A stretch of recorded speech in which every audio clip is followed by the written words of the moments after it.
서울창업허브와 함께하는 성공창업 준비 매뉴얼 교육과정 9회차를 시작하겠습니다. 안녕하십니까, 홍준호 교수입니다. 오늘 이 시간은 비즈니스 모델 분석에 관련된 공부를 할 예정입니다. 학생들이나 또 청년들을 만나서 얘기를 해볼 때 가장 어려운 부분이 이 비즈니스 모델 분석에 관련된 얘기입니다. 왜냐하면 비즈니스 분석이란 말 자체가 학생들한테는 생소하고 또 창업을 준비하는 사람들에게도 되게 생소한 개념이기 때문에 어찌 보면 이번 시간이 가장 핵심적인 공부를 한다 생각하시고 집중을 해 주시기 바랍니다. 자, 우리가 비즈니스 모델 분석이라고 할 때 영어로는 우리가 BM 이렇게 얘기를 합니다. 그러니까 비즈니스 모델이죠. 그런데 대개 얘기를 비즈니스 모델이라고 한국말을 쓰지 않고 주로 영어를 이렇게 많이 씁니다. 그래서 우리가 BM 하면 비즈니스 모델을 얘기하는구나 이렇게 생각하시면 됩니다. 자, 첫 시간이니까 비즈니스 모델 분석의 정의부터 설명하도록 하겠습니다. 자, 비즈니스 모델이라고 하는 것은 여기 있는 것처럼 상품, 서비스, 정보의 흐름 등을 엮어내는 사고의 틀입니다. 그리고 그 사고의 틀 내용, 그 안에 담겨진 컨텐츠는 뭐냐면 사업을 영위하는 광범위한 이해 당사자 간의 역할, 그리고 잠재적 이익 가능성, 그리고 매출 원천 등이 담긴다. 그래서 비즈니스 모델은 이런 내용들을 담는 하나의 큰 사고의 틀로 여러분 이해하시면 되겠습니다. 자, 그러면 이제 그 비즈니스 모델 분석은 저희가 1, 2, 3 세 가지를 공부합니다. 이 시간에는 최소 변수 비즈니스 모델 분석 1 이것을 공부합니다. 자, 비즈니스 모델 1은 2와 3과 비교해 봐서 간단하죠. 왜냐하면 여러분 칠판에 있는 것처럼 하나, 둘, 셋, 넷, 네 개의 변수에 의해서 비즈니스 모델을 설명하기 때문에 가장 중요한 특징은 개념을 이해하는 데는 굉장히 좋다. 이렇게 이해하시면 될 것 같습니다. 그 다음에 이제 이 최소 변수 비즈니스 모델이 끝나면 두 번째는 비즈니스 모델 2를 공부하는데 그거를 보통 비즈니스 모델 캠퍼스라고 합니다. 그리고 세 번째 시간에 공부할 것은 비즈니스 모델 3인데요. 그거를 보통 린 캠퍼스라고 합니다. 그래서 여러분 이 비즈니스 모델을 만든 연구자들 이름보다도 제일 중요한 단어는 요 세 가지 단어를 여러분 기억하셔야 됩니다. 그래서 비즈니스 모델 분석 1은 최소 변수 비즈니스 모델이라고 하고요. 비즈니스 모델 2는 비즈니스 모델 캠퍼스라는 용어로 설명을 하고요. 마지막 세 번째는 린 캠퍼스라고 합니다. 그래서 여러분들 공부를 이제 1번, 2번, 3번 순서로 공부를 할 텐데 각 공부를 할 때 집중해서 들어주시기 바랍니다. 자, 그러면 비즈니스 모델 분석 1 들어가도록 하겠습니다. 자, 비즈니스 모델 분석 1 아까도 설명했지만 중요한 게 4개의 변수로 비즈니스 모델을 설명하기 때문에 그 비즈니스 모델의 용어를 또는 개념을 이해할 때 가장 편한 비즈니스 모델입니다. 자, 비즈니스 모델 분석에 1, 2, 3, 4 4개의 변수가 있는데 가장 학생들이 어려워하고 힘들어하는 것이 이 첫 번째인 가치 제한입니다. 가치 제한 자체의 말이 되게 힘듭니다.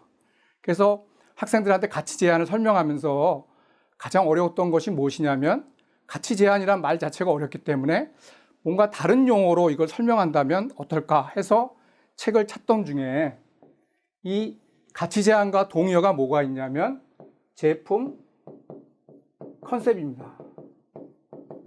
그래서 여러분 앞으로 우리가 가치 제한이란 말 대신에 제품 컨셉이란 말하고 동의어이기 때문에 가치 제한은 무엇이냐 하면 다시 말씀드리지만 제품 컨셉이다.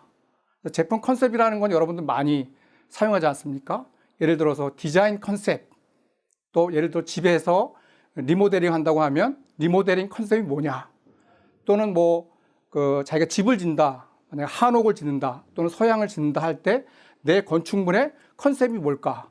그리고 심지어는 여러분 TV에서 나오는 연예인들이 어떤 자신의 컨셉을 뭐로 할 것인가, 뭐 똑똑한 사람의 컨셉, 이렇게 컨셉이란 말도 되게 많이 씁니다. 그래서 가치 제한이란 말은 이 제품의 컨셉이란 말하고 동일한 단어다. 그리고 마케팅에서도 가치 제한이라는 말보다 제품 컨셉이란 말을 많이 사용합니다. 그럼 제품 컨셉이라는 게 무엇이냐? 여기 보시면 컨셉이라는 거 하는 것은 뭘 담아야 되냐면 목표 고객이 누구냐, 그리고 이 목표 고객한테 제공되는 제품의 편익하고 혜택, 다 영어에 뭘 번역한 거냐면 베네핏을 번역한 겁니다. 그래서 보통 편익이라고 번역하기도 하고 혜택이라고 번역을 하지만 저는 혜택이란 말로 많이 씁니다. 다시 말하면 제품의 컨셉이라고 하는 것은 고객한테 제품을 통해서 그 제품을 구매해서 얻는 혜택이 뭐냐, 그것을 가치 제한이라고 합니다. 또는 제품 컨셉이라고 합니다. 예를 들어 설명하면 이런 거죠. 여러분 햄버거를 한번 생각해 보십시오.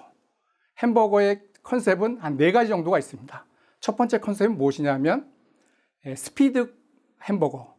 그죠? 그러니까 가까운 어떤 프랜차이즈점에 가서 햄버거를 빠르게 먹는 그런 그 햄버거를 우리는 스피드 햄버거라고 합니다. 그러니까 컨셉은 스피드에 있죠. 스피드가 고객한테 주는 혜택이 되는 거죠. 또 그런 게 있는 게 아니라 수제 햄버거가 있죠. 수제 햄버거. 수제 햄버거는 어떤 컨셉을 주죠? 건강함이랑, 고객들한테 건강함이라고 하는 컨셉을 주죠. 그래서 같은 햄버거라도 스피드 햄버거의 컨셉은 스피드고 수제 햄버거의 컨셉은 건강함이죠. 또 그런 햄버거만 있는 게 아니라 중고등학교 앞에는 햄버거 싼 햄버거가 있죠. 아주 가격이 낮은, 그러니까 젊은 우리 중고등학 학생들이 햄버거를 먹을 수 있도록 그 햄버거의 컨셉은 싼 게 컨셉이 되는 거죠. 또 어떤 경우에 컨셉이 있냐면 편의점에 있는 햄버거. 이거는 편리한 컨셉이죠. 예를 들어 저녁 2시에 햄버거가 먹고 싶다. 그러면 우리 편의점에 가서 우리가 햄버거를 사 먹게 되죠. 그때는 그 햄버거에는 고객들한테 뭘 주냐면 편리함이라고 하는 혜택을 주는 거죠. 이처럼 컨셉이라고 하는 것은 햄버거에 있어서 보면 4가지 경우가 있는 것처럼 이 컨셉이라고 하는 것은 대단히 많습니다. 컨셉을 구성하는 요소는 2가지죠. 앞에 목표 고객이 어떤 고객한테 나의 햄버거를 팔 것인가, 목표 고객이 존재하고요. 그 다음에 여기서 말하는 혜택이 있는 거죠. 그래서 우리가 제품 컨셉이 뭐냐라고 물어보면 내 제품은 목표 고객한테 이러이러한 혜택을 주는 것이다. 예를 들어 햄버거로 설명을 한다면 스피드 햄버거를 먹는 고객들은 주로 회사나 직장에 계신 사람이 이제 목표 고객이 되겠고요. 그들한테 어떤 혜택을 주죠? 스피드 햄버거, 빠른 속도로 햄버거를 제공하는 그러한 것들로 이루어져 있는 거죠. 그래서 그 스피드 햄버거 컨셉은 젊은 2030의 직장인들을 대상으로 그 햄버거를 주고 거기서로부터 스피드한 햄버거를 받는 이런 개념이 이제 가치 제한입니다. 이게 제일 중요한, 우리가 창업에서 가장 중요한 게 항상 제품 컨셉이 뭐냐 이런 질문들을 심사위원이나 또는 많은 투자자들이 물어보는 가장 중요한 개념입니다. 그래서 여러분 이 가치 제한이라는 말을 잘 정리해 주시기 바랍니다. 그러면 2번째 수익 공식은 뭐냐면 보통 수익 공식이란 말보다는 수익 모델이라는 말을 되게 많이 사용합니다. 다시 말하면 우리가 제품을 구매할 때 현금으로 결제할지 아니면 외상으로 결제할지 아니면 할부로 살지 이러한 결제 방식에 관련된 얘기고요. 핵심 자원과 핵심 프로세스는 둘 중에 하나만 외우면 됩니다. 예를 들어서 핵심 프로세스는 뭐와 관련되어 있냐면 주로 시스템하고 프로그램하고 관련된 것들입니다. 그래서 핵심 프로세스라고 하는 것은 여기서 말했던 시스템과 프로그램 관련된 것들이기 때문에 예를 들어 마케팅 방법, 채널 관리, 생산 공정, 평가 프로그램 이런 거에 관련된 것이 핵심 프로세스고, 핵심 자원은 그 위에 사람, 기술, 특허, 채널, 파트너십, 브랜드 이런 것들을 핵심 자원이라고 합니다. 자, 이제 이런 개념들을 예를 들어 설명을 하도록 하겠습니다. 사례를 가지고 다시 한번 이해하도록 하겠습니다. 오늘 사례 분석에서 보는 회사는 알라딘의 중고 서점입니다. 알라딘의 중고 서점은 알라딘으로부터 온라인 책을 구매한 사람들이 그 책을 이 구매 중고 서점에 팔게 되면 마일리지를 55%를 쌓아줍니다. 그래서 그 마일리지를 가지고 다시 책을 구매할 수 있는 이러한 사업을 하는 것입니다. 알라딘의 중고 서점은 오프라인 매장들이 전국에 제가 알기에는 한 30개에서 50개 정도 있는 것으로 알고 있는데요. 거기에 가서 중고 서점을 사는 그러한 사업 모델입니다. 이 사업 모델을 가지고 가치 제한, 제품의 컨셉부터 한번 설명하도록 하겠습니다. 그 가치 제한이라고 하는 것은 제품 컨셉하고 동일하다고 말씀드렸죠.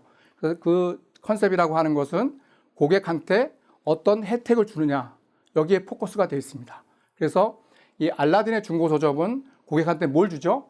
일단 카페 같은 환경을 제공하고, 그 다음에 또 알라딘이라는 것이 고객들한테 이 브랜드가 많이 알려져 있기 때문에 신뢰감을 주는 브랜드죠. 그리고 가장 중요한 혜택은 정가보다 싼 구매를 제공하는 거죠. 이 제품 컨셉 세 가지입니다.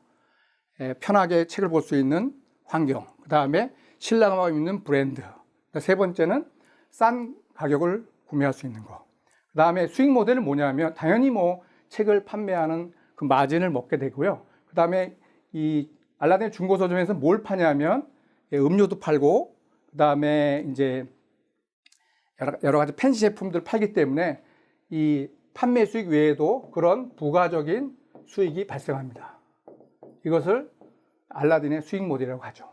알라딘의 그 핵심 프로세스는 아까 설명드린 것처럼 핵심 프로세스라고 하는 건 시스템과 프로그램과 관련되어 있기 때문에 가장 중요한 것은 뭐냐면 그 온라인 구입하고 되팔 경우에 일정 금액의 예치금을 적립해 주죠. 저것이 55%의 마일리지를 쌓아주는 거고요.